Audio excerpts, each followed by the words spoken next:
ഒരു തെറിപ്പൂര പ്രഭാഷണം കേൾക്കുന്നിടത്ത് എത്ര ആളുകളുണ്ടാകും? ഹാസ്യ കഥാപ്രസംഗങ്ങൾ നടക്കുന്നിടത്ത് എത്ര ആളുകളുണ്ടാകും? അവിടെയാണ് മുഅ്മിനായ മനുഷ്യന്റെ മനസ്സുണരേണ്ടത്. തെറിപ്രസംഗം നടത്തുക എന്ന് പറയുന്നത് അത് ഏത് വിധേനയാണെങ്കിലും ശരി, മതം അതിന് അംഗീകാരം നൽകിയിട്ടില്ല. ഷെയ്ഖ് സൈനുദ്ദീനുൽ മഖ്ദൂമിൽ മാബരി റഹ്മത്തുള്ളാഹി അലൈഹി ഫത്ഹുൽ മുഈനിലൂടെ ലോക മുസ്ലിങ്ങളെ പഠിപ്പിച്ചില്ലേ, ഏതൊരു മനുഷ്യനെയും ഗീബത്ത് പറയൽ ഹറാമാണ്. വലൗ കാന കാഫിറാ, അവൻ മുസ്ലിം അല്ലാത്തവനാണെങ്കിലും ശരി, ഹൈന്ദവനാണെങ്കിലും ക്രൈസ്തവനാണെങ്കിലും മതമുള്ളവനാണെങ്കിലും ഇല്ലാത്തവനാണെങ്കിലും ഗീബത്ത് പറയാൻ പാടില്ല എന്നാണ് മതത്തിന്റെ വിശുദ്ധമായ തത്വമുള്ളത്. എന്നാ നിങ്ങൾ ആലോചിച്ചു നോക്കൂ, ആളുകൾക്ക് കൂടുതൽ ഇമ്പമുള്ളത്, കേട്ടിരിക്കാൻ ആളുകൾക്ക് കൂടുതൽ താല്പര്യമുള്ളത്, ഏറ്റവും കൂടുതൽ നേരം പോക്കിന് വേണ്ടി ജനങ്ങൾ ചെലവഴിക്കുന്നത് ഒരുപക്ഷെ കോമഡിയാണ്, അല്ലെങ്കിൽ അതുപോലെയുള്ള അഭിനയങ്ങളാണ്, അതുപോലെയുള്ള തർക്കവിതർക്കങ്ങളാണ്, അതല്ലെങ്കിലോ ഏഷണിയും പരദൂഷണവും നിറഞ്ഞു തുളുമ്പുന്ന വാചാരതകളാണ്. അവിടെ ഇരിക്കാൻ ഒത്തിരി പേരുണ്ട്, അവിടെ കൈയടിക്കാനും അവിടെ ഒരു പക്ഷേ കൈകൂപ്പാനും അല്ലെങ്കിൽ പൊട്ടിച്ചിരിക്കാനും എമ്പാടും ആളുകളുണ്ട്. വല്ലദീനഹും അനിൽ ലഗ്വി മുഅ്രിദൂൻ.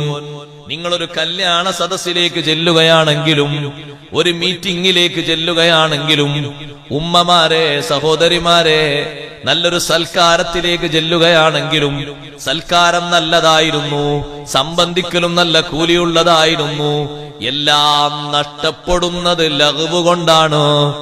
ആവശ്യമില്ലാത്ത സംസാരങ്ങളെ കൊണ്ടും ഇടപെടലുകൾ കൊണ്ടുമാണ്. ആരെല്ലാം കടന്നു വരുന്നുണ്ട്, ആരെല്ലാം അതിൽ ചർച്ചയായി വരുന്നുണ്ട്.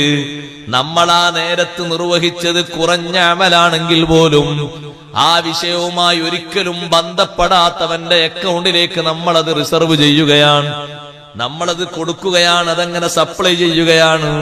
ഖുത്ബിയത്തിന് പങ്കെടുത്ത നമ്മുടെ പെരടിയിൽ അതിന്റെ കൂലിയില്ല, ദിക്റിന്റെ മജ്ലിസിൽ വന്ന നമ്മുടെ പെരടിയിൽ അതിന്റെ കൂലിയില്ല. നമുക്ക് വേണ്ടി അത് എഴുതാൻ വേണ്ടി ഒരുങ്ങുമ്പോഴേക്ക് വേറെയുള്ളവർക്ക് അത് വിൽക്കപ്പെട്ടുപോയി.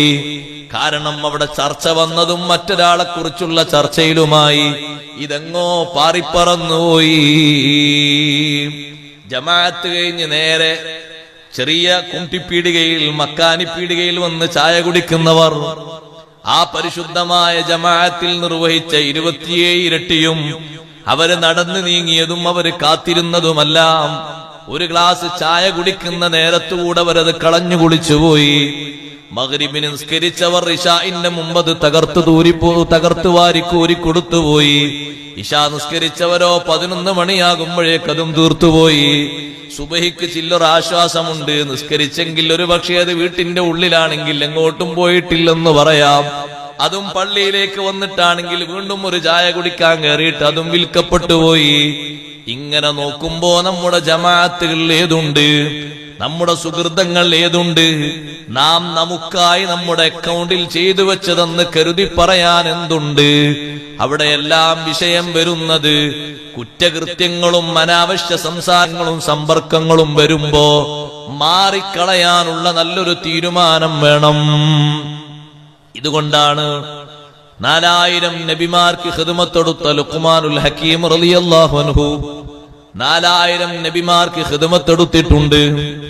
തന്റെ മകനോട് ധാരാളം ഉപദേശങ്ങൾ നടത്തിയിട്ട് ഉപദേശത്തിന്റെ ഗാംഭീര്യത കൊണ്ട് അത് ഉൾക്കൊള്ളാനും സ്വീകരിക്കാനും കഴിയാത്തൊരു മനസ്ഥിതി വന്ന് ജീവിതം തന്നെ മറ്റൊരു വഴിയിലേക്ക് മാറിപ്പോയ മകനാണ് സാറാൻ എന്ന മകൻ. ആ മകനോട് ഉപദേശിച്ച ഉപദേശങ്ങളിൽ ഒന്ന് കാണാം. മോനെ, നീ ഒരു വഴിക്ക് സഞ്ചരിക്കുമ്പോൾ നിന്റെ കൂട്ടുകാരിരിക്കുന്നത് കണ്ടു, അവർക്ക് നീ ആദ്യം ഒരു സലാം പറയണം.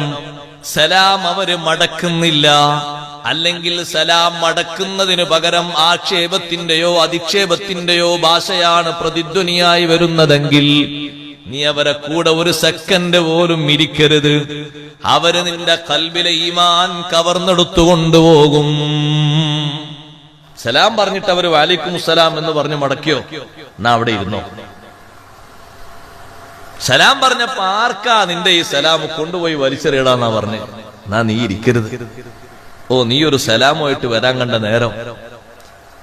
അപ്പൊ അവന്മാര് വേറെന്തോ മസ്തിലാണ്, അല്ലെങ്കിൽ അവര് വേറെന്തോ വർത്തമാനത്തിലാണ്. അതിന്റെ ഇടക്ക് നീ ഒരു സലാം അവിടെ ഇട്ടുകൊടുത്തു. കൂട്ടുകാരല്ലേ എന്ന് കരുതിയിട്ട് സലാം മടക്കിയെങ്കിൽ മാത്രമേ നീ ഇരിക്കാവൂ. ഇരുന്നിട്ട് മഹാനവറുകൾ പറഞ്ഞു, ഇരുന്നിട്ട് നീ അവരെ സംസാരം ശ്രദ്ധിക്കുമ്പോ വടിമാറിപ്പോകുന്നുണ്ടെങ്കിൽ അടുത്തൊരു സലാം പറഞ്ഞ് നിനക്കവിടുന്ന് വിടാനായി. അതാണ് മുഅ്രിദൂൻ, തിരിഞ്ഞു കളയാ. നമ്മളിപ്പോ ആ വിഷയം ചർച്ച ചെയ്യണ്ട, നമ്മളത് പറയണ്ട. അങ്ങനെ പറയാൻ എത്ര പേർക്ക് കഴിയും?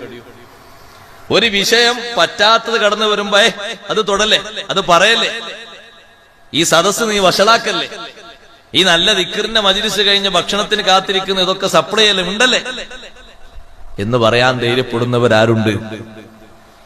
അല്ലെങ്കിൽ നമ്മളത് പറഞ്ഞാൽ അവിടെ വിലപ്പോകൂല, എന്നാ പെട്ടെന്ന് അവിടുന്ന് തടിയൂരണം. മുഅ്രിദൂൻ, തടി സലാമത്താക്കണം അവിടുന്ന്. നമ്മൾ പറഞ്ഞാൽ അവിടെ അത് നടക്കൂല, അവന്മാർ പിന്നെയും പറയും. എന്നാലും ഇരുന്നു കൊടുക്കരുത് മുഅ്രിദൂൻ, മാറിക്കളയണം. അങ്ങാടിയിലെന്തോ ഒരു ഒച്ചപ്പാട് കേൾക്കുന്നു, എന്തായാലും സുഖകരമായ ഒച്ചല്ല, അതുകൊണ്ട് ഞാൻ അങ്ങോട്ട് പോകുന്നില്ല. അങ്ങനെ വെക്കലാണ് മുഅ്രിദൂൻ.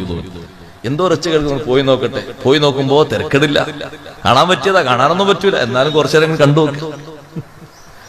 കുറച്ചേരം കൂടി കണ്ടു നോക്ക്. ഏതായാലും മഗ്‌രിബ് നിസ്കാരം പള്ളിയിൽ നിസ്കരിച്ചങ്ങ് പോകാം. ഇതൊക്കെ കണ്ടിട്ട് ഇതൊക്കെ കേട്ടിട്ട് ഇതിനെല്ലാം സാക്ഷിയായിട്ട് ഇനി നിന്റെ ആ മഗ്‌രിബ് നിസ്കാരം ആർക്കാ? നിന്റെ ഇശ ആർക്കാ? നീ ഇതെല്ലാം കണ്ടുവന്നതല്ലേ?